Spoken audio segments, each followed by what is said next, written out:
Welcome back to Josh and Kristie Stealing the Internet. I'm Kristie. And I'm Josh. We've got some more great Reddit stories for you today, so let's dive into the first one. Am I the asshole for not taking down pictures of my family in my own home to make my son's new wife feel more comfortable?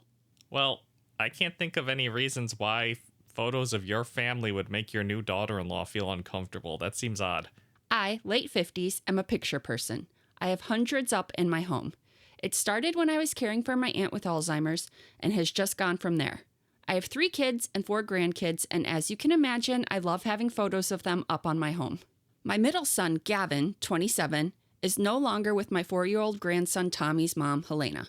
They're still friendly and co-parent well, and I see her often enough because I help with Tommy. Last year, he married Sherry, also 27, after only being together a few months, but she seemed sweet and like she makes him happy. We had no issues until this summer when my son asked me to take down any and all pictures that Helena was in to make Sherry more comfortable. I don't have any of her alone, just a few of the entire family, and a few when Tommy was younger that my son is also in. I said no, it's my home and I like having them up. I certainly have added many with Sherry in them, but it's silly to take some down just because Helena and Gavin are no longer together. It's still part of our family history. I mean, it might be part of your family history, but I can also see taking it down at the request of your son, since that is his ex. Yeah, but I can kind of see, like, you don't want to take down the big group family photos just because out of, 20 people, one of them happens to be his ex. That's true, but could you replace it with, a more current photo? Do you have, some wall that's, a group shot from each year? I don't know, because, you could replace it with the more current photo, but then the grandkids aren't as young and cute as they were. You want to keep those memories, you know? Yeah, it's a kind of a tough one, because I can see wanting the group shots. It's not like there's any shots where she's the star. Mm-hmm. So the group shots are right on that fence where, yeah, she's not part of the family anymore, but also that is the rest of your family. So it's a little bit of a tough one. I can see both points of view on this. It does ruin a lot of your precious memories if you have to take those precious memories down. He asked again a few weeks ago, and I gave him the same answer and told him that I'd be happy to explain to Sherry, but he dropped it. He called me yesterday and told me that it was the last time he was going to ask. The pictures needed to come down or Sherry wouldn't come to our home anymore. I told him that was ridiculous, and he said that it was important to him because they made Sherry jealous and it was affecting the way she was treating Tommy. I am appalled. I'm sorry, is this grown woman being mean to her stepson because her mother-in-law won't take down an old family photo? Yes.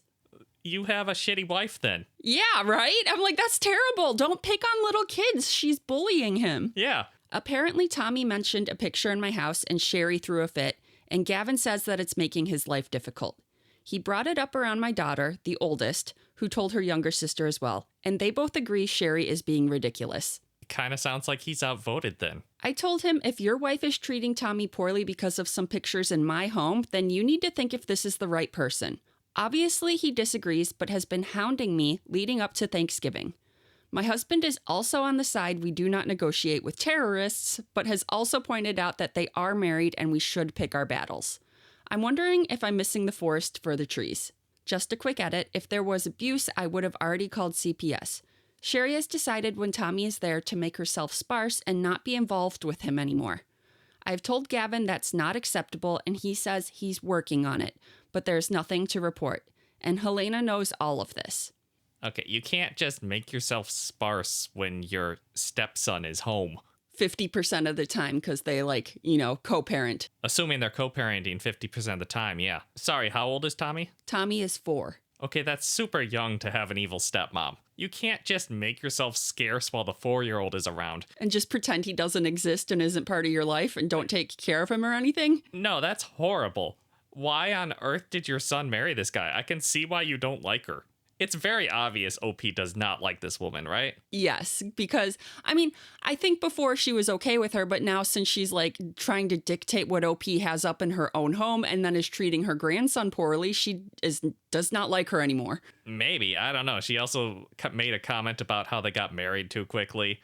It sounds like OP probably does not approve of this marriage. Although a lot of that could be because she's being mean to her grandson. But also, why on earth should I make her feel welcome in my house when she's not making Tommy feel welcome in his own house? That is a very good point. Here's another little edit. I counted today when I was cleaning. I saw 5 pictures with Helena in them. The fact that this woman is throwing a fit about 5 out of hundreds of pictures is crazy to me. Maybe I'll put up more. Ooh, she's getting petty. How prominent are these 5 photos? I don't think super prominent because she said that they're like group photos or photos of her son and Helena and Tommy when Tommy was a baby. Yeah, that's what I was wondering about. Is it like you have a group photo of the family of every year lining your stairwell, in which case they're kind of prominent? But Helena is not prominent in them because it's a big group photo. I don't feel like 5 pictures is a deal breaker when there are hundreds of pictures. No, probably not. I feel like Sherry's being really immature here. Top comment, poor Tommy, just wait until a new baby comes along. Yeah, I feel like Sherry is the type who is eventually going to try and push her husband to have less custody of Tommy because she is jealous that he is seeing his ex-wife so often. It sure sounds like it, right? She's already trying to hide from the boy. She is treating her new stepson like trash and using pictures as an excuse. Even if the pictures come down, the terrorist will ask for more. And the next thing you know, Tommy won't even be able to mention his mother. Then it'll be Tommy's mother can't come to the house to pick him up until finally Tommy should go live with his mother. Gavin married an asshole. After reading some of the comments, OP made another little edit. Thanks, I won't be removing anything, and if Sherry wants to continue this toddler-like temper tantrum, she is welcome to stay home alone on Thanksgiving. If she wants to grow up and realize that she married a man with a child, she can come, but I'll be having a serious talk with my son. My husband and I are well off and readily help our kids financially. He is welcome to cut me off over this, but I doubt that will happen, as we will react likewise. I mean, it sure sounds like OP has a little bit of weight to back up her opinion, doesn't it? Yeah, because she's helping them financially. If he wants that to continue, he's got to stay on good terms with his mom. And that's not a big ask. Grandma saying you got to step up and be a dad and not let your new wife walk all over your son like this? That's the bare minimum. The fact that your son is not divorcing a woman who is mistreating his son is appalling. When you mentioned negotiating with terrorists, you really meant it. Don't even think of appeasing this monstrous woman your son has chosen to marry. OP replies, I agree. I thought he should have presented divorce papers already, but he's an adult and I can't do it for him. He knows how I feel, though. So she is really against Sherry now that this has all happened. I mean, it was clear from the post that she's very against Sherry. She just also had to acknowledge that he's allowed to pick his own wife, even if he chose poorly. But that doesn't mean you gotta like her, and this level of demand is ridiculous. I was on the fence about the photos right up until you told me that she was taking it out on the kid, in which case, kick her ass out of the house immediately. She seems very childish. I can see requesting, hey, these photos make me a little uncomfortable if there was a bunch of very prominent photos. But if she says, no, I'm not taking them down, it is her house. You're just going to have to deal with it. I feel like you can't dictate what other people have in their house. Bringing it up and talking about it, I feel is okay. But if she says, no, you need to take no for an answer. And she also could have negotiated OP to, moving those photos far less prominently if they're, in a main hallway. Maybe those photos can go in the basement bathroom. They just don't need to be, the first thing you see when you walk into the house, right? If they're the first thing you see when you walk into the house, that's OP making a statement about the new wife. But I feel like Sherry is very insecure. And if you're that kind of insecure person, you shouldn't marry someone who has an ex and has a kid with that ex and is going to continue to see that ex all the time. Absolutely. It just sounds like a miserable existence, being so insecure all the time and jealous of your husband's ex 24/7. It's just awful. Yeah, I feel like some people just haven't watched enough Disney movies. You should know from every movie ever that if you act like this, you're gonna turn into the evil stepmom, and no one wants to be the evil stepmom. Yeah, I feel like Sherry just needs to grow up a little bit. She needs to start acting like an adult. Am I the asshole for keeping a family cookbook that was previously thrown away? I mean, if they were throwing it away, it was garbage, and you just garbage picked it, so it wasn't theirs anymore, and now it's yours. Not the asshole. It'd be funny if we just ended the short there. More than 10 years ago, my sister-in-law's mother-in-law passed away. The family cleaned out her house, took what they wanted, then decided to toss the rest. Before it was tossed, my sister-in-law said to see if there was anything I wanted. All I could find was an old cookbook, which was in plain sight on the kitchen table. Fast forward to this year when I posted a photo of my island with cookbooks all over it. I was looking for a certain recipe. My brother-in-law saw the photo and his mother's cookbook, then demanded its return. I refused. The whole family is in an uproar. Half are on my side, half on his. I've had to block quite a few from being able to contact me as they were getting really rude. Am I the asshole for not returning it? If I hadn't taken it, it was going to be thrown away. This is tough. Let me get this straight. So it's her sister-in-law's mother-in-law. So she is not related to the deceased in any way, really. It's like her husband's sister's husband's mom. Yes. That is quite a chain to get to there. Yeah. So she is not related to this lady at all. She probably doesn't have any sentimental memories of her. So I think it was very nice and kind of weird that the sister-in-law offered to give her some of the deceased items. I mean, it is a few steps there to be picking through somebody's house, but it's not crazy unusual, I'd say. I do not like that brother-in-law demanded she give this cookbook back. That seems like a little... I don't know if it's just the way she worded it, but that seems a little entitled and presumptuous and harsh. I don't know. Somebody actually commented with a similar thought. We don't know that brother-in-law is being unreasonable. Demanded it back makes one think of someone storming over angrily shouting. But it could just as easily have been a message saying, that looks like my mom's cookbook. Thought it was lost forever. I was supposed to have it. When's a good time for me to pick it up? Yeah, I was like, we need more information on what brother-in-law said before I decide if he's an asshole or not for just like demanding your belongings. And I get that you've had this cookbook for 10 years, but this is something sentimental to your brother-in-law from his deceased mother. When someone passes, there's like so much stuff to go through and some stuff just gets lost in the shuffle, you know? So I really feel like he probably wanted this cookbook, but like didn't get the chance to get it when things were getting, packed up after his mom died. That was my thought too. When you're sorting through somebody's house like that, you're very emotional. So there's a lot of like good reasons that they would have overlooked this cookbook. And depending on how he asked, it could be very reasonable for him to want the cookbook back. It is his family heirloom. Yeah, and I know when my grandma passed, my aunt packed up a lot of the stuff and distributed it to people. So I don't know what happened to a lot of her stuff. And I know my aunt tried to be fair, but who knows what got lost in the shuffle. A lot of commenters are also pointing out that if you love the cookbook so much, why don't you just photocopy it and give him back the original? Yeah, is there a way that you can find a different copy of this book? Go on eBay and look for this book if it's an old one, or Amazon if it's a newish one. Yeah, I'm not sure if it's handwritten or if it's one that she could just buy another copy off of eBay. But either way, you could just copy down the recipes you use. Yeah, I assumed it was a 1950s cookbook that might not be available anymore, but you could probably try and eBay it or photocopy the recipes you want and then give the actual physical sentimental cookbook back to your brother-in-law. Yeah, I think a cookbook that you don't have any sentimental attachment to really is a weird reason to start a family feud. So I think OP's being ridiculous for being so clingy with this book. Mm-hmm. Brother-in-law could be ridiculous depending on how he demanded the book be returned. Yes, I agree. I do hope he politely asked and was like, hey, I didn't know what happened to that book and I noticed you have it. Can I have it since it was my mom's and I should have gotten it? Yeah. If he was polite about it, give it to him. I mean, he did demand it, not ask. But like that commenter said, it could have been as simple as, I'd like it back. Yes. For the most part, Reddit says not the asshole, but there's a lot of heated discussion in the comments. Top comment, look and keep what you want. 10 years later, no, not that. Oh, yeah, that is a little bit ridiculous to be like, you can have whatever you want and then demand it back 10 years later. But I mean, it is a weird situation where going through a deceased person's belongings. I don't know. It's tough.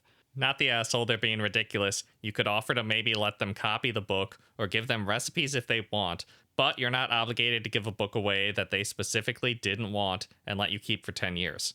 Somebody replied to that, though. You're responding as if the person who said the first thing is the same as the person who said the second thing. Maybe it was overlooked. Maybe he wasn't given the opportunity to get it and thought it was just lost in the situation.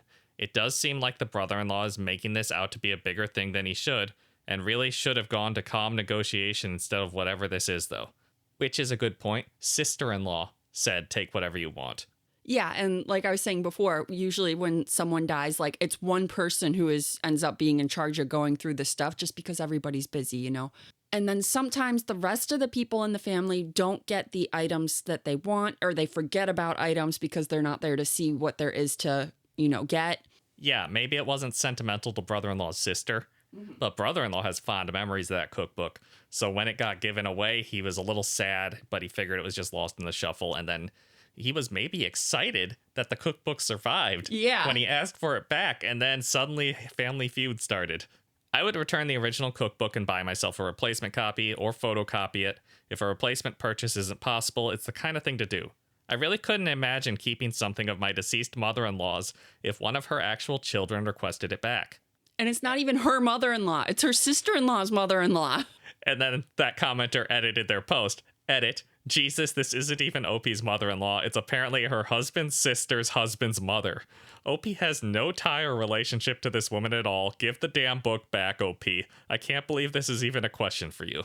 Yeah. I was like, I could, if it was her mother-in-law, her husband's mother, she's just so distantly related to this deceased person. She's not related to this person. Yes, and someone related to this person wants that as a fond memory, and she's like, no. Yeah, if it was her mother-in-law, that would be her husband's mom, in which case husband has a primary claim on the book. Yes. She has no claim on this book. She does not. The second it turned back into a family heirloom, I kind of feel like photocopy what you want out of the book. Are you really using every recipe? Let's be honest. In all of the cookbooks that people have, you use maybe 5 recipes per book. Just photocopy those 5 recipes and give it back. Yeah, I'm a little bit surprised Reddit was NTA on this one. Like I said, the vote is not the asshole, but the comments are very much conflicted. You're the asshole. You didn't do anything wrong by taking the cookbook. That said, when cleaning out a lifetime of dead loved one's stuff, there are inevitably going to be things that are overlooked. Now that you know it was a treasured possession of someone you're not even related to, you would be a huge asshole if you refused to give their mother's cookbook back after they've asked. Are you really that attached to an unrelated dead woman's recipes that copying the recipes and giving back the original isn't worth salvaging your relationships with extended family and in-laws? Yeah, this is a weird hill to die on. And it does kind of drive the point home. Legally, sure, you don't have any obligation to give the book back, but that's not the question. The question is, are you an asshole for keeping this family keepsake? Do you want your extended family to resent you for the rest of your life? Over a cookbook. How good are these recipes? I mean, it's not even that. She could photocopy the recipes. What is so great about the physical book itself? I don't know. It feels like OP is just trying to stand on principle because she's had the cookbook for 10 years. Mm-hmm. And I feel like this is not a situation to stand on principle. It depends heavily on how brother-in-law demanded it back. But I get the feeling he did not storm over and try to grab it from you. Hey, if you're enjoying listening to us gab about these Reddit stories, go ahead and do us a favor and hit that subscribe button. Yeah, we really appreciate your support, so give us a follow so you don't miss out on future episodes. Am I the asshole for connecting to the ear pod after my niece swallowed it to see if it would play in her stomach? I don't know if you're the asshole or not. I'm just really curious on if it worked. When my 3-year-old niece swallowed my sister's left AirPod, everyone started worrying right away. I was trying to lighten the situation, so I connected the AirPod to my phone and put my ear on her stomach to check if I could hear it. Surprisingly, I actually did hear a little sound coming from inside her, which made the moment a bit funny for me. I have to admit, it makes me very happy that the AirPod still played. But the people around us didn't really find it amusing. They all looked at me like I wasn't taking things seriously at all. I was just trying to calm the mood, but instead ended up being the only one laughing while everyone else was still stressing about the AirPod inside of her. That's absolutely how that situation goes. I'm just saying that you are a scientist and a hero, whether or not you're the asshole. So, am I the asshole? What did niece think about you turning on the AirPod? Top comment. I don't think I can be unbiased with this one. That's fucking hilarious. And OP responded, I know, right, but only my niece and I thought it was hilarious. So apparently the 3-year-old niece thought it was funny too.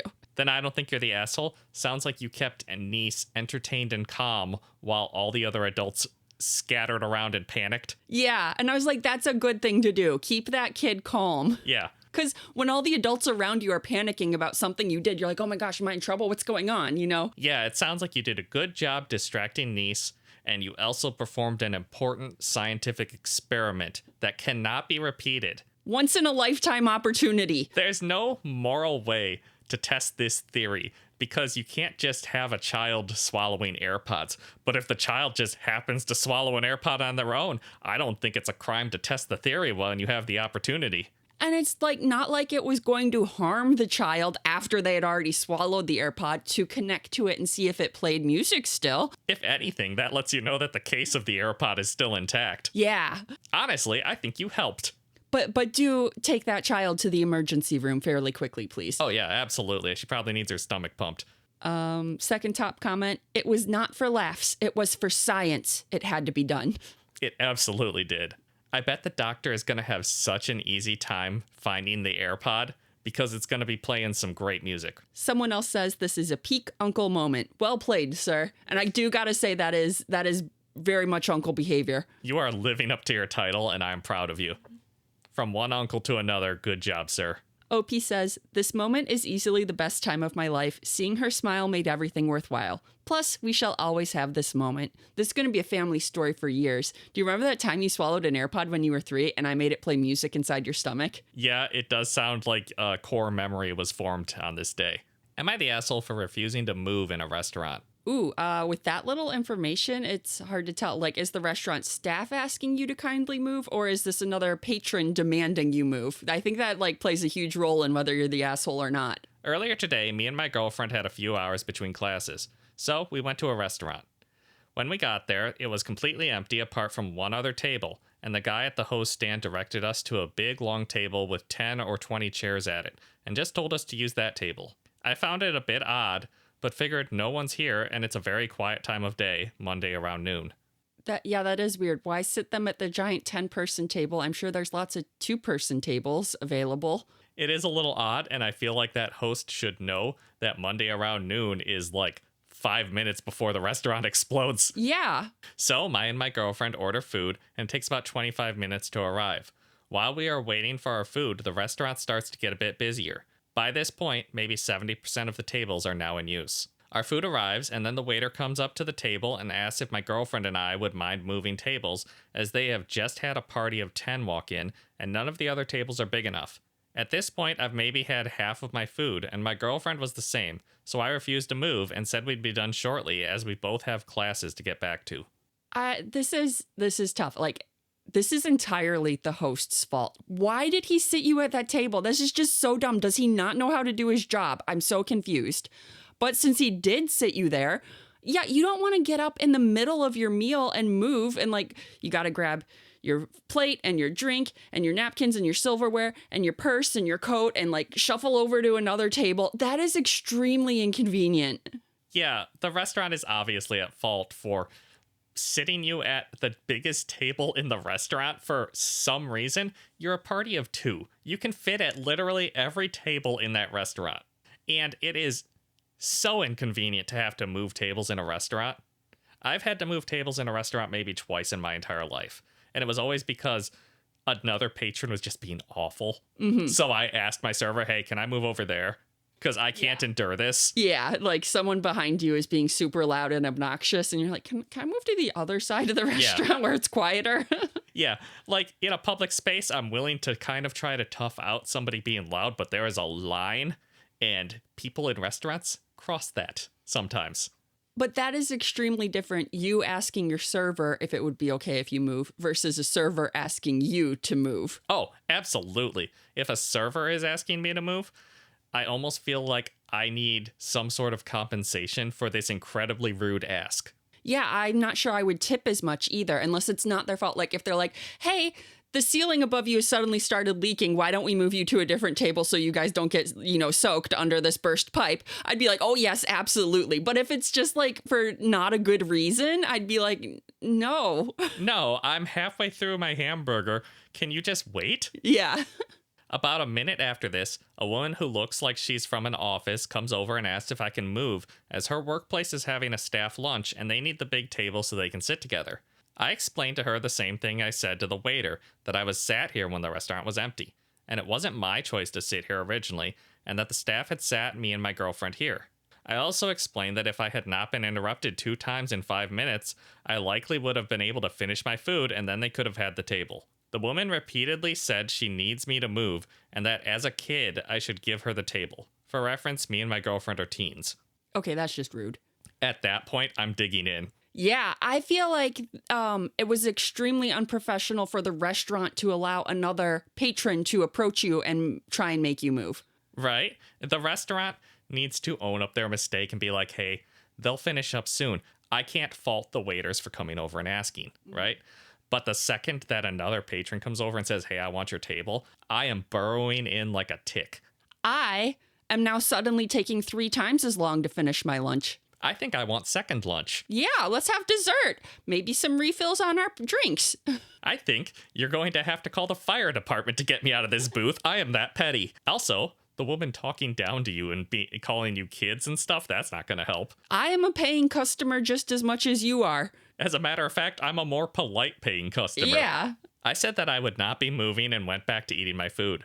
The manager and the woman came back again and said the woman and her work people only have an hour for lunch, and they had already waited 10 minutes, and they needed the table back immediately. Now the manager is involved and he's okaying this bullying of customers? I mean, I guess that the work group is going to pay more than 2 kids eating lunch, but that's still not okay. That is not okay, and that is extremely unprofessional. I'd be leaving a scathing review online everywhere I could. It sounds like they're all just demanding you move and not negotiating at all, right? Like, you got this table. I don't think there's any social norm that says you need to get up and inconvenience yourself to that extent. They should have offered, be like, hey, we got a big table. I know it was our screw up. I will take half off your lunch. Hell, I'll just give you your lunch. Leave a tip for your waitress, please. Like, if he wants this 12-person table that's probably going to tip well, I think the manager needs to offer you some compensation. Yeah, he needs to give a little. To be honest, I hadn't finished my food yet, but my girlfriend had, so she ordered dessert on the app for us both, as the manager and the woman watched, and then they both walked away in a huff. I love the girlfriend. About 10 minutes later, my girlfriend and my desserts arrived, and the woman and her work group left as they couldn't get seated. So, am I the asshole? Not the asshole, but also everybody in this restaurant wanted you to move, and since you said no, I'd be wary about eating that dessert. They probably spit in it. I mean, I bet the cook does not care. Probably not, maybe, but... The cook is probably excited that he didn't have to prepare meals for 10 to 12 people on a deadline, because apparently they work in an office that has a very strict lunch policy. When I worked at Starbucks, the worst people in the line were the ladies who are like, my office only gives me so long for lunch and I waited in your line for so long, I'm not going to have time to eat my food. I'm like, then don't come here. Yeah. This is the busiest Starbucks in Metro Detroit and you came to this one. What are you doing? If you know that you only have a certain amount of time for lunch, you gotta not go to busy places and like budget your time accordingly. You know, obviously I smiled. I'm like, sorry, we're swamped. But in my head, I'm thinking... Not my fault. What's wrong with you? Yeah, girl, this isn't even a restaurant. We serve coffee. And you got into a 30-person line. What are you doing? So I gotta say, you're not the asshole. If factors had changed in a lot of spots, I would call you the asshole. Like if they asked more politely, for one. Or offered you some sort of compensation. If they made it slightly worth your while for the inconvenience of stopping your lunch in the middle and moving to a different table. I've already said it, but I feel like this is very unprofessional of everybody at the restaurant. How did they I don't understand how they're running a business if this is their business policy. He does have a couple quick edits. Just to add, the food we had ordered would have been eaten and we would have left in 10 to 15 minutes. And while it's not ideal for the group, it's not like we would have occupied the table for much longer. If you just walk in without a reservation, it's not extreme to think that you have to wait for 10 minutes when you have a group of 10. Yeah, I would assume if I'm going to a restaurant at a busy time of day, like lunch or dinner, and I have a large group, I would assume we're going to have to wait at least half an hour. Yeah, you gotta call ahead. Make a reservation. My girlfriend did only order the dessert as we were getting annoyed with the situation, which I know is slightly asshole behavior to do. But again, it felt reasonable due to the amount of disruption to our meal. Also, we asked when we were first seated to move, and the host said it was fine, and he didn't want to seat us anywhere else. Why? What is wrong with this host? I'm so confused by this host. All I can think is that maybe they were cleaning the other tables, and this was the most out-of-the-way spot to put you to. Maybe. Edit 2, when the waiter asked me to move, He came up and his exact words were, "You need to move to that table because there's a big party here and they need this table," and then pointed to a smaller table for two. Hence my initial refusal to move tables. Yeah, that wasn't even polite. That's rude. That was a demand. You don't get to make that kind of demands of your customers. All right, so now that we've ranted for a really long time about how you're not the asshole, Reddit disagrees. Reddit says asshole. Wow, that really surprises me. Yeah, Reddit is usually all about what's mine is mine, don't touch what's mine. Yeah. And this table is mine for now. This table is mine. You gave it to me and made me sit here. Top comment. I'm going to go, you're the asshole. Yes, the situation was not your fault. Yes, it was an inconvenience to you, but moving would have taken all of a minute. Your actions punished people who did nothing wrong as well. What really pushed me for you're the asshole was the ordering of dessert. That just felt petty. Next time, why not go with, sure, but you need to comp us desserts.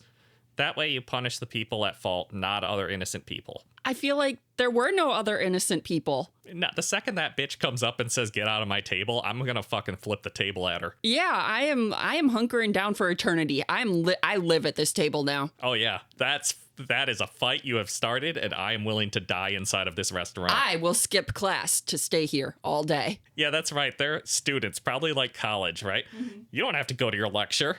They have to go back to work. Yeah. Somebody who agrees with us replied to that. Fuck that. If I'm seated at a particular table, I expect not to be asked to move during my meal, especially for someone who would disrespect me because of my age. The restaurant should have planned better and deserves a bad review letting guests harass other guests like that. It's not even guests harassing other guests. It's the employees harassing you. And the guest. Yeah. So they were ganging up. That's awful. When assholes collide, would it have been an inconvenience to move? Sure. Were you being petty by not moving when she decided to be an asshole with the kid comment? Yep.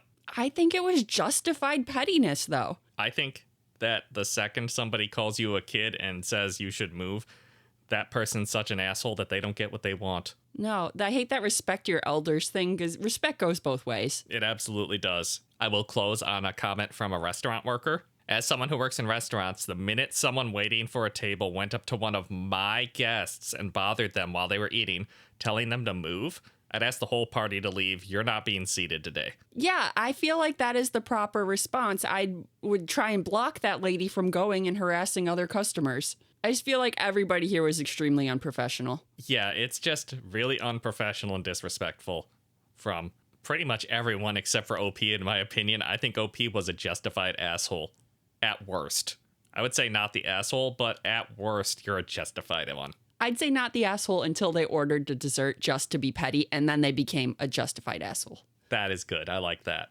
Am I the asshole for circumventing my wife's plans regarding her son's wedding? I think it depends heavily on how much her plans for the wedding intersected with her son's plans for the wedding.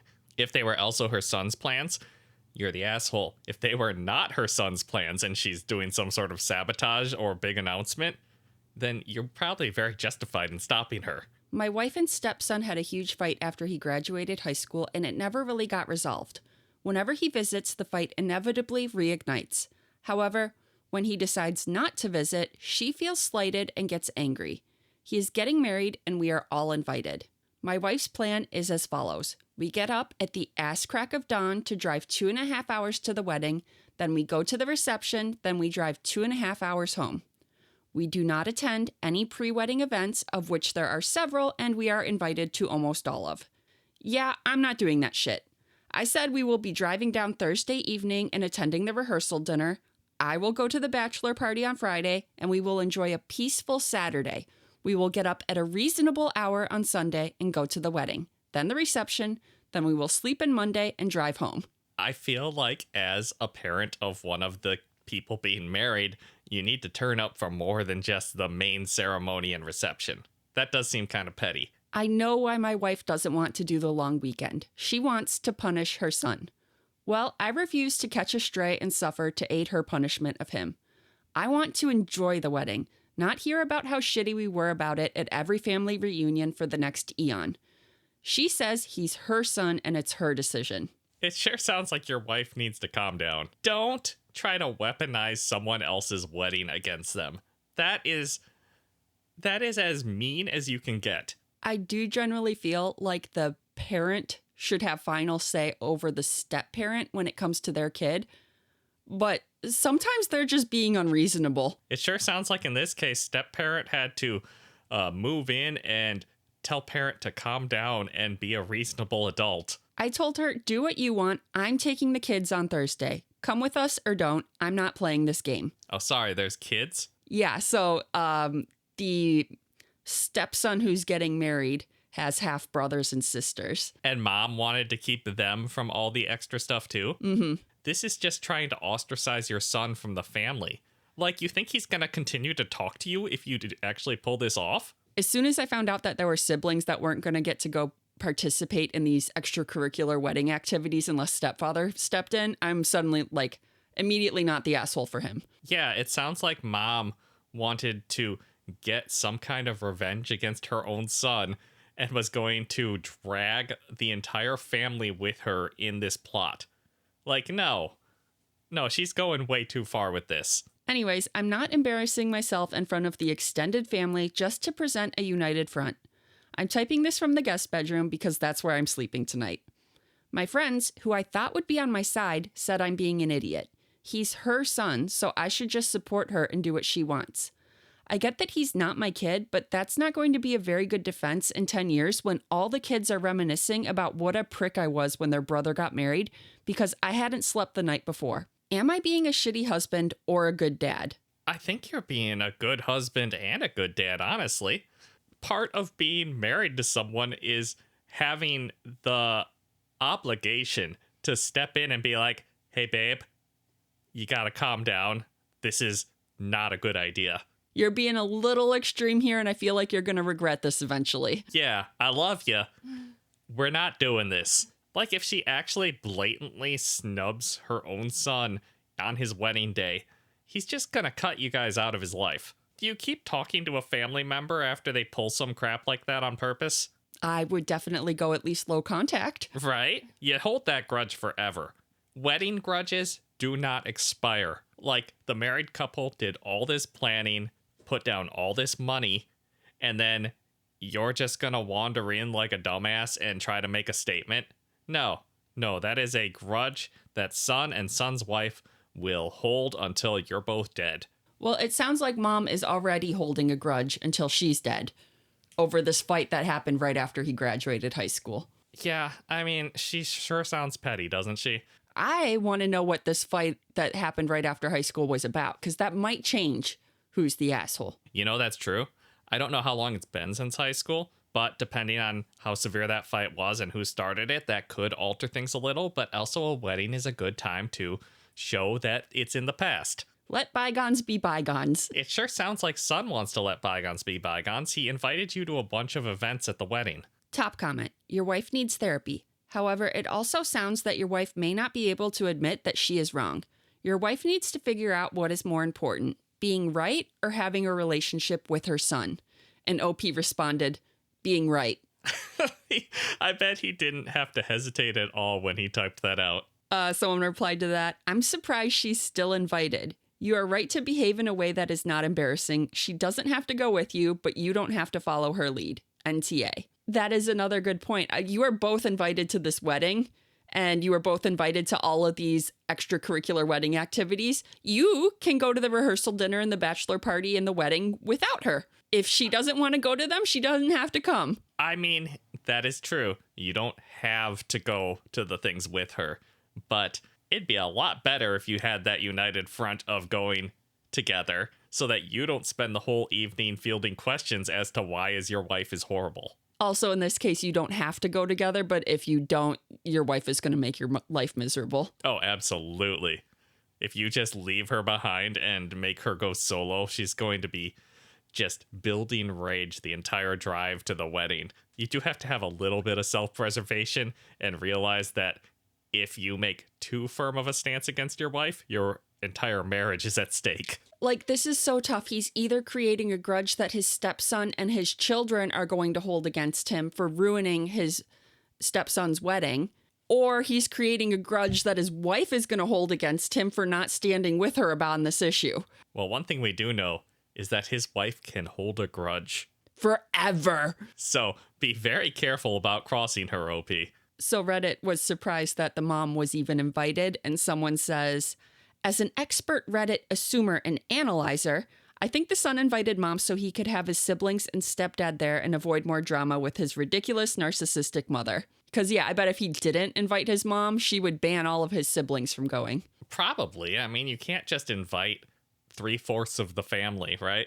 I mean, you can. You can, but that's also making a statement, and maybe son doesn't want to be as petty as his mom. NTA, she wants to punish her son? That is an adult and is getting married? Your wife is childish. We are missing what the fight after graduation is about, which may seriously alter the asshole verdict. But with the info given so far, please enjoy your stepson's wedding weekend and do what you planned. Support him. The weekend is not about your wife. Yeah, I think you just link arms with her and just march her to each event and smile. You just gotta convince her that this is not a good hill to die on. There's better ways to make a point that don't have long-term rippling effects. I am on your side on this one. Your children will appreciate it, and your stepson certainly will as well. I think that your wife is going to seriously regret her stance in the future. It is not like she will get a do-over. Yeah, you can't take back wedding insults. If you insult someone at any other point, pretty much, you can kind of roll it back with the correct apology. Wedding insults do not heal. I've said that several times, but that is true. So Reddit seems to think NTA and he is being a good dad, but his wife is awful. Yeah, I gotta kind of agree. You're her husband, though. I think that you probably know how to calm her down and convince her that this is not the right move. So best of luck, OP. Am I the asshole for refusing to cover a shared cost after my coworker wouldn't show me the breakdown of what the money had gone towards so far? I mean, I don't know what you're paying the shared cost towards or for, but not the asshole. I feel like coworkers should be able to provide like a general, at least this is what I've spent on what, budget. But at the same time, if you do not contribute, I feel like you do not get the benefits of whatever you're not contributing towards. I, 24 female, recently started my first full-time job after graduating. My company has an optional team social fund, where each member of our small department contributes a set amount every month to cover birthday treats, team lunches, and small surprises. It sounded harmless, so I joined when my coworker Liam asked. He manages the fund, and everyone just sends him their contribution directly. Not that I suspected anything, but last month, I asked if he could give me a breakdown of what the money had gone towards so far, because I'm trying to be better about tracking my spending. My mom drilled into me that I should always know where my money is going. He said, yeah, I'll get it to you later. He didn't. Ugh, I gotta figure out and write down what I spent all this money on. That's so annoying. I'm not doing that. What, you don't just keep itemized lists of everything that you spent on for an office party? No. Like, I make cupcakes for everyone's birthdays at work. I'm the official cupcake girl, but I have no idea how much making a batch of cupcakes costs. I would have to go and look up how much each ingredient costs and how much does 3 eggs cost? I don't know. That's true. I don't know. A few days later, he didn't send anything, but he reminded me that my monthly contribution was due. I asked politely for the breakdown again. No reply. I waited a few days and sent a follow-up. Nothing. He responds to other messages in the work group chat, but mine about the fund get ignored. Last week, he came to my desk and said, hey, you still haven't sent your part of the fund this month. I told him I'd be happy to once I got the breakdown. Nothing complicated, just a list of what's been purchased with everyone's contributions. His whole demeanor shifted. He sighed loudly and said, nobody else needs this level of detail. It's supposed to be casual. You're making it weird. She is a little bit, but him being so resistant to giving you the information is making me a little suspicious too. Yes, but also, I don't want to do that. Yeah, that's so much work. I don't want to write down an itemized list of what I'm spending all this money on for everybody's birthdays. I get mad that the office makes me log my hours. You think I want to figure out how much I spent on a birthday party? I am already being extremely generous by planning all these birthday parties and everything, and now you want me to do even more work for them? And as someone who's been in charge of all the office birthdays, there have been so many events where I got $120 from all the team members, and I went and everything cost $140, so I just threw in an extra 20 on top of it out of my wallet, because who cares? Yep. I told him it wasn't personal, it's just my budget and my comfort. He walked away mid-sentence. Oh, that was a little rude. Now a couple coworkers have hinted that I'm overthinking everything and making extra work for Liam. One even said I was being stingy for not just paying like everyone else. I'm starting to feel guilty, but it also seems like a basic thing to ask when I'm handing over money every month. Am I the asshole for refusing to contribute again until he shows me what the fund is actually being spent on?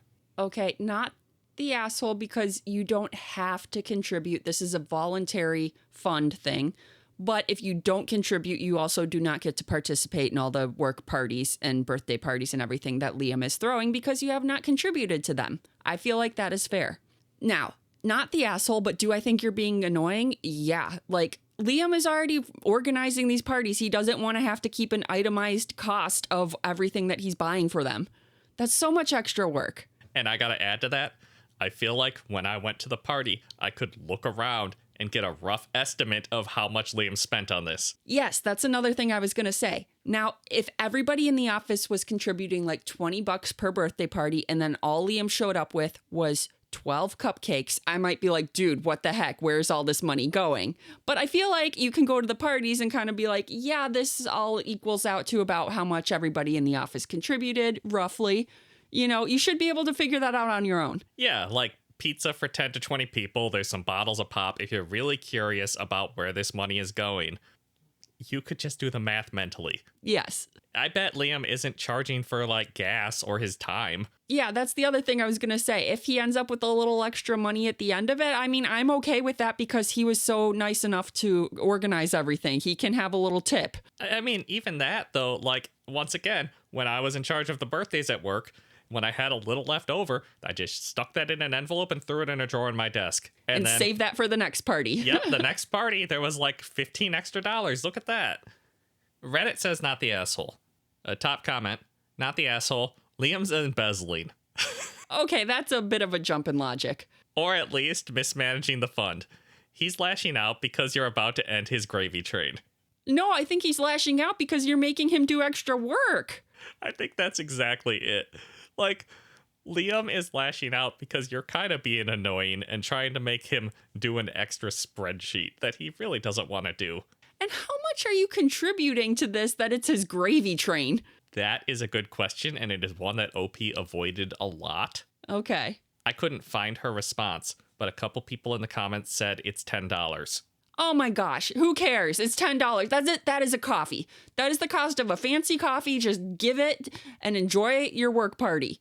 $10 is not much. That's $120 a year to gain social karma in the office. Just consider it a cost of doing business.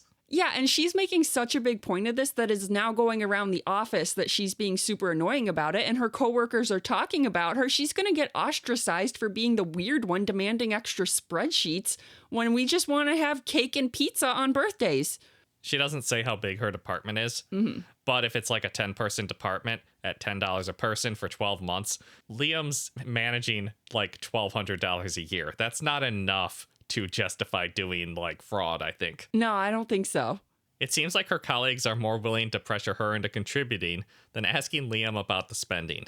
Some people are extremely conflict averse. For some, it might not be an amount of money they have to bother caring about. Some might enjoy the convenience of someone else planning the event, that they'll figure, oh well, we still got Sue a birthday cake and that's what's important. So like I said, OP was kind of cagey with the $10 detail. So I think a lot of these comments are people that don't know how little the money is. Yeah. If it was an innocent situation like, oh, I've never really tracked it, I'm sorry. If you don't want to participate this month, that's okay. Or, oh, I never thought to track it closely, but I probably should track it anyway. I'll start and you can see it next month. He would not have reacted that way. No one flies to unhinged nonsense unless they're trying to cover something up by deflecting, diverting attention from themselves, except emotionally immature entitled men. He's either embezzling or he's just an immature asshole. Either way, not someone you should give your money to. I feel like that person made up some conversations in their head because I didn't get that vibe at all from the story. I didn't either. I don't feel like he was, what did they say, overreacting? Flies to unhinged nonsense. Yeah, I did not get unhinged nonsense from anything that she said that he said. He's just like, oh, I don't want to do this and you're making it weird. Nobody else cares. That's the exact tone I expected him to say it in, honestly. Which I mean, I get where he's coming from. This is annoying and I don't want to do that extra work and you're being weird. OP needs to take into consideration how much Liam makes an hour at the company. Mm-hmm. Because it might not be worth his salary to type up that list. Yeah, I might be like, dude, if you want to know where the money is going so badly, you can take over all of the planning and budgeting. I will happily pass off all responsibility to you. I like that point a lot. If OP wants everything tracked so perfectly, maybe OP should be in charge of the parties. Find out just how much work Liam is probably doing. No one else in the office is complaining about it, right? I take that to mean they think it looks fine. Yeah, they think he's managing the money fine, doing a good job. The amount of the party looks like it costs and the amount that they contributed looks like it's about equal, you know. Everything seems on the up and up to everyone else. Yeah, I mean, it's not just birthdays. It's also outings and little, like, luncheons and stuff. Mm-hmm. That adds up fast. Yeah. So I disagree with Reddit. I mean, NTA because she doesn't have to contribute. It is voluntary. But a little bit the asshole for being so annoying about it. Yeah. I would say you're the asshole because you are being really annoying about an optional thing and you're trying to give your coworker an annoying amount of work. Yeah, all you're doing is making his life more difficult, so I get why he's annoyed. You're also really, like, damaging your reputation around the office. Nobody's gonna want to hang out with you. This is your first job. This is a lesson you just need to learn about office culture. You just huck the money into the birthday fund and that's part of business. I'm sorry. Yeah, you are coming off as extremely uptight to everybody else. And not a good way to make friends. No, and you want to at least maintain friendly relationships with your office mates. Yeah, and if you don't contribute to these outings, then you shouldn't get to benefit from them, which means that you are not participating in the office bonding experiences. So you're not going to be as close of friends with everybody else in the office. It's just making a less friendly work environment for yourself. It really is. Am I the asshole for telling my sister that if she needs this much hand-holding, I won't have her babysit anymore? That's interesting. Because the first time you babysit, you do need a lot of hand-holding. I don't know how to take care of a baby. Yeah, right? How do I change a diaper? Wait, I have to change the diapers? That's awful. No, I think that it depends a lot on her experience level. I am very good friends with the woman across the hall from me. She's a single mom to 2 kids, 2 and 6, and I help her out a lot with the kids. She handles school and daycare drop-off. I do pickup and extracurricular activities. Dinner's a solid 60% her, 20% me, 20% restaurants. When school and daycare are closed, I'm typically the one that stays home with them because my schedule is more flexible. I do get paid for my help with the kids, but I charge her below market rate for babysitting. Okay, up until the point where OP said that they get reimbursed for this time, even a little, I was like, Jesus, are you married to this woman? That's what I was like, too. I was like, wow, just for, neighbor, but also your friends. But I don't know if I have friends that I would do half of the daily work for the kids for. Good for you. You're a nicer person than me, I suppose. I'm not going to fault you for that. The older one is out of school all week, so the 6-year-old. I also have the week off, so I'm mostly home with him, but earlier today I had a dentist appointment, so I left my sister, 18, with him for 2 hours. I mean, that doesn't seem that long. I left instructions saying that he needed to read for 15 minutes, could have 30 minutes of screen time, a list of things she could give him when he got hungry, things that require a slight bit of preparation but next to no skill, like peanut butter sandwich, dino nuggets with instructions, Kraft mac and cheese, etc., with a note to give him a fruit and a vegetable. I also told her to tell him that he can take the dog to the park for a chocolate bar and left some craft kits out. This should have been the easiest babysitting job ever. That was the list for 2 hours? Yes. It was itemized down to the 15-minute mark. I'm sorry, your 18-year-old sister is watching a kid that I don't know if she's ever met before, and they're 6. Just turn on the TV for 2 hours. What are you doing?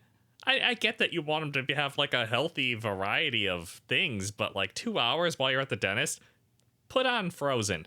Yeah, I feel like if I'm asking my sister a favor to babysit this kid, I'm making it as easy for her as possible, pretty much plop him in front of the TV for 2 hours. Normally, he only gets 30 minutes of screen time a day, but this is an extenuating circumstance. He can just watch for 2 hours, put on a movie. Yeah, right? He's going to color and watch a movie and make him some dino nuggets and a fruit. That's all you had. This list seemed insane to me. She started texting me 10 minutes in with the most basic questions, like, what is he supposed to read? There's a shelf full of books in the living room. Is he allowed to play with the toys on the table? He wants a snack. What should she give him for lunch? Does she need to go to the park with him and the dog? Does TV count as screen time? I told her any book is fine. She needs to go to the park with him, figure the rest out based on the instructions and common sense. Okay, your list was so detailed that you clearly drove this poor 18-year-old into panic mode about doing things wrong, I think. Like, you cared enough that he had to read for exactly 15 minutes. Mm-hmm. I would worry about what book he's allowed to read, too. And as weird as it is for her to ask if she has to accompany the 6-year-old to the dog park, when you read the list out earlier, I honestly imagined the kid walking off to the dog park by himself, and I said, oh yeah, okay. It's the way she worded it. Because I thought that too. Because I was like, 6-year-olds shouldn't be taking the dog out by themselves. He's 6, he needs an adult accompaniment. But she said, he can take the dog to the park for a chocolate bar. No, that's bad wording. I'd be like, so he can take, I should be like, you and the kid can take the dog to the park and the kid can have a chocolate bar if they do that. That's it exactly. I would be very confused by that too. I would read the list. I'm like, well, that's not right. Also, it sounded like they're taking the dog to the park so the dog can get a chocolate bar. And I'm like, that can't be right. He can take the dog to the park for a chocolate bar. This worded so poorly. I think if you're leaving a 6-year-old, which can survive on its own for 2 hours. Let's be honest. Like, I know you don't leave them unsupervised. Because just in case of fire and things and emergencies. But a 6-year-old is not going to just, like, combust or just stop breathing, right? Mm-hmm. They're fine with a movie and minimal supervision. That list was so insane to me. Like, for 2-hour babysitting, the list should be verbal. Yes. Watch a movie, feed him this. Yeah. I don't know why you even gave options for lunch. Like, you said, what, peanut butter sandwich, dino nuggets, Kraft mac and cheese. Or Kraft mac and cheese. Yeah, those are all super easy. Why not just say dino nuggets and an apple? Anyways, back to the story. Okay, yeah, I'm getting very fixated on this list, I guess. When I got back, dude was an hour into a movie and my sister was upset that I basically left her to fend for herself and that just because this stuff comes easy to me doesn't mean it does to her. Also, this poor girl is 18. She doesn't have kids of her own. She's probably never babysat before, I guess, going off of what's going on here. She has no experience and you just threw her, like, into the deep end. I do approve of her panic response of just, like, movie on. I'm done. I'll hang around and feed him. I told her that I left her a page of instructions, toys on the table, a shelf full of books, and that she should be able to figure the rest out on her own. But if she needs this much hand-holding, I'll get another babysitter next time. This isn't even your kid, and you left a page of instructions. For 2 hours. It's insane. Now she's mad at me because I know she needs the money, and it's not her fault that she didn't know what to do. Now I'm wondering if I was a little harsh because she always did need things spelled out for her. Am I the asshole? That last sentence was kind of asshole-ish, too. But yeah, you're the asshole. I think you way overkilled it for this 2 hours babysitting session. She's basically just there to keep him alive, right? That's it. That's all that a babysitter is there for generally. She's not like a nanny. This is an 18-year-old that you just had come over in case there's an emergency, right? Mm-hmm. She knows how to use a fire extinguisher. Top comment. It's a 2-hour appointment. You overwhelmed her with your instructions. A snack would have been enough. The kid didn't need to take the dog to the park. Seriously? And too bad about the hour video, but she was there to keep him alive. Yeah, I think it's super normal for parents to get back from wherever they are and, oh, the babysitter let them watch more TV than usual. That's just how babysitters work. It keeps your kid under control, and who cares if they're a little overstimulated? I don't know. If you're leaving a child in the care of someone inexperienced for 2 hours, you don't break it down to reading and screen time, requiring them to source their own food and make sure he eats a fruit and a vegetable. Throw in a park visit with pet care and make her check stuff off your usual caring to-do list. This is absolutely a list for somebody who has a rapport with this kid. You pick a movie the kid likes, put it on, have snacks and food already prepared for her to simply hand out. Make sure your sister knows about any allergies or medical requirements, hand her a list of emergency contacts, and off you go. You're the asshole. You gave her way too much to do and way too many instructions. You overwhelmed her. You kind of broke her with that list. I have to say you're the asshole. But other people on Reddit think that those instructions were very easy. Why is the sister having such a hard time with them? How much babysitting experience does your sister have, and how much time did she have to ask questions before you left her alone? For someone who's used to watching kids, those are all pretty straightforward instructions, but not necessarily to someone with zero experience. Am I the asshole for asking my friend to not bring her dogs to Friendsgiving? Not the asshole. Dogs don't belong everywhere. And I feel like, if you're hosting Friendsgiving and don't want dogs in your house, you should be able to say, don't bring your dogs. I'm 26 female if it matters. So my friends and I do a Friendsgiving every year. I hosted this year for the first time, and I planned everything from decorations to food, seating, etc.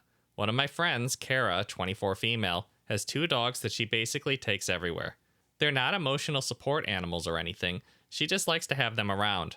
Normally I'm okay with her bringing them here for a visit or two, but last year at our other friend's house, one of her dogs snatched the dressing off the table and gobbled all of it while everyone was watching the game in the living room. I didn't think this was very funny at the time and decided this year to make sure she can't bring her animals to my house. If you bring your dogs to Thanksgiving, you gotta supervise them because dogs will snatch things off the table. Do you remember Anna May, our dog's first Thanksgiving, where she jumped on the dining room table in the middle of Thanksgiving dinner? Yeah, we didn't think she could even make a jump that high, and she did because there was turkey up there. Yeah, and we're like, no, she was a puppy.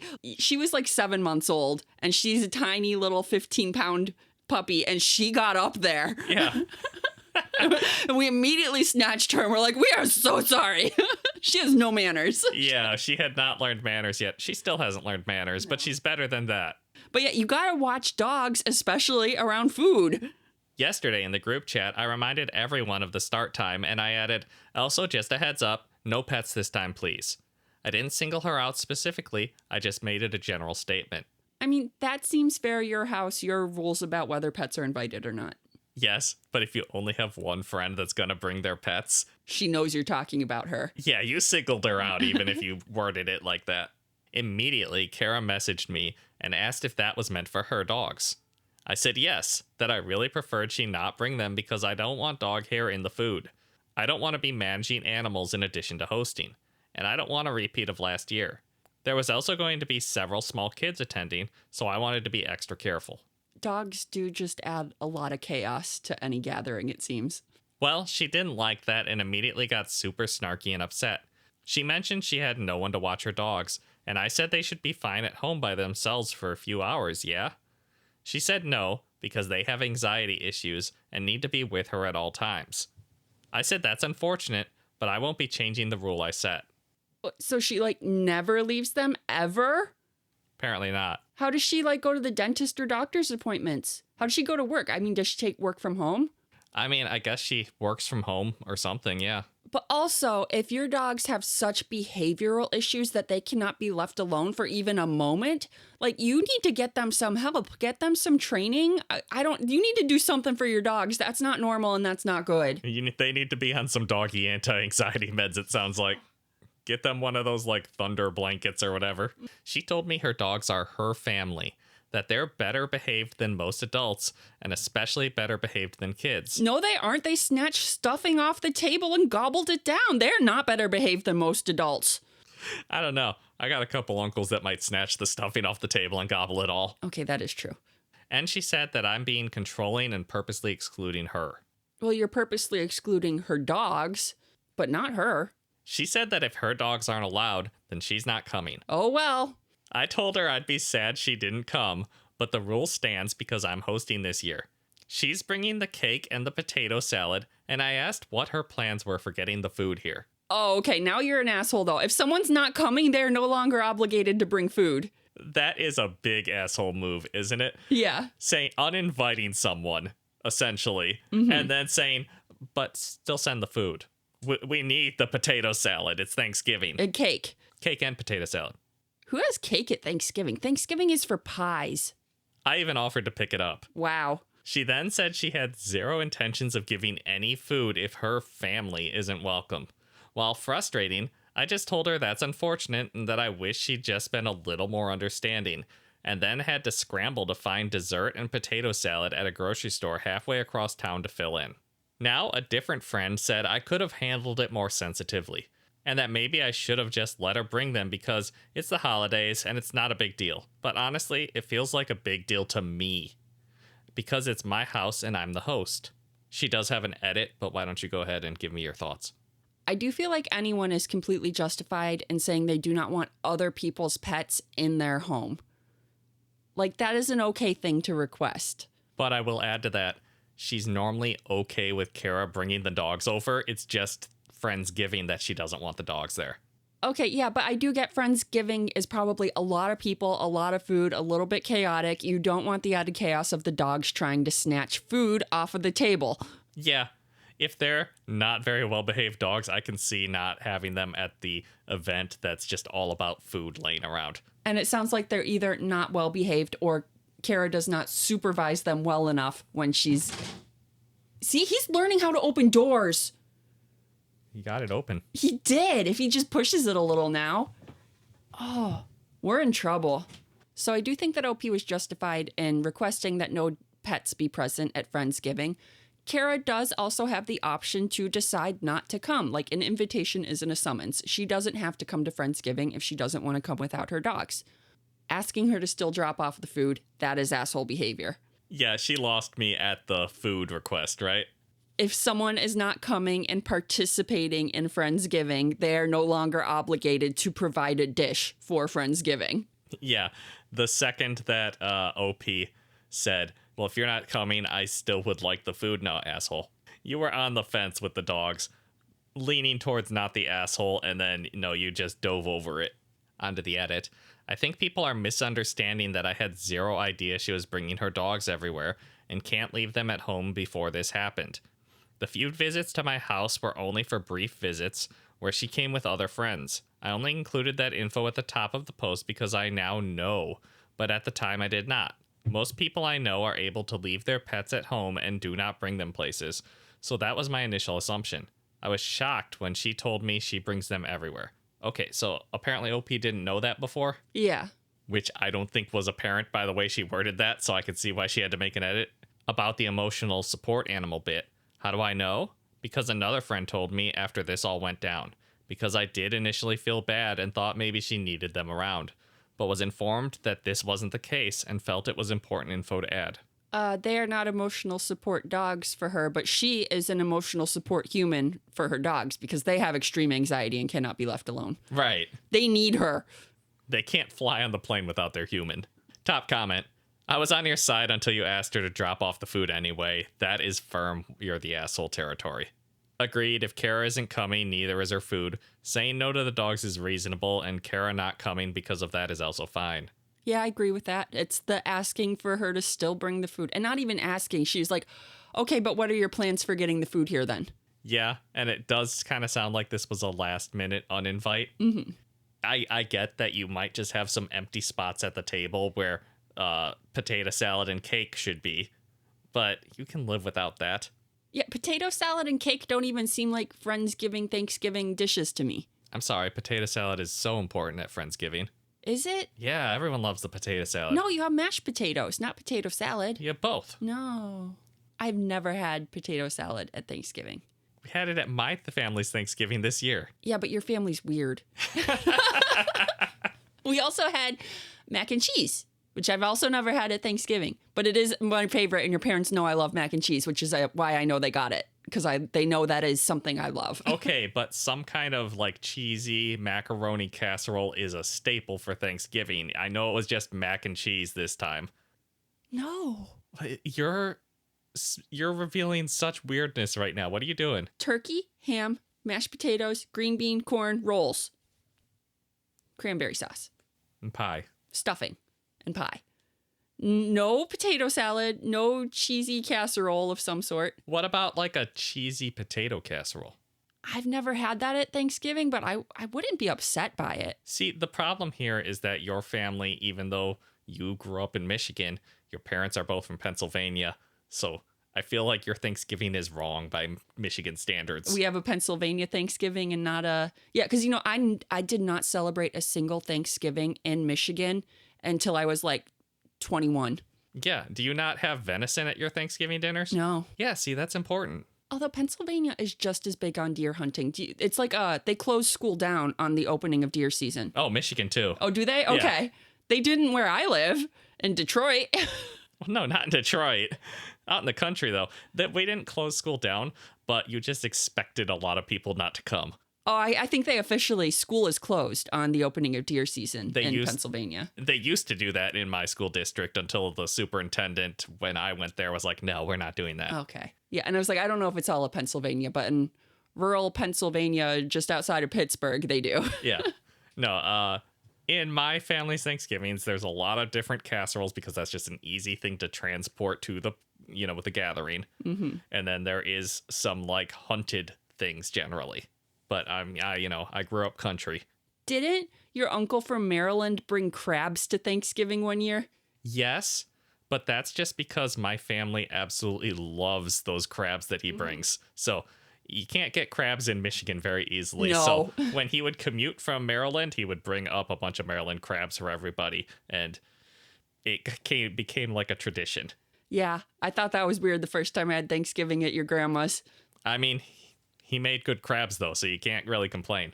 Well, that's our last story for this episode of Josh and Kristie Stealing the Internet. Thanks for joining us. Hit that subscribe button, and we'll see you next time.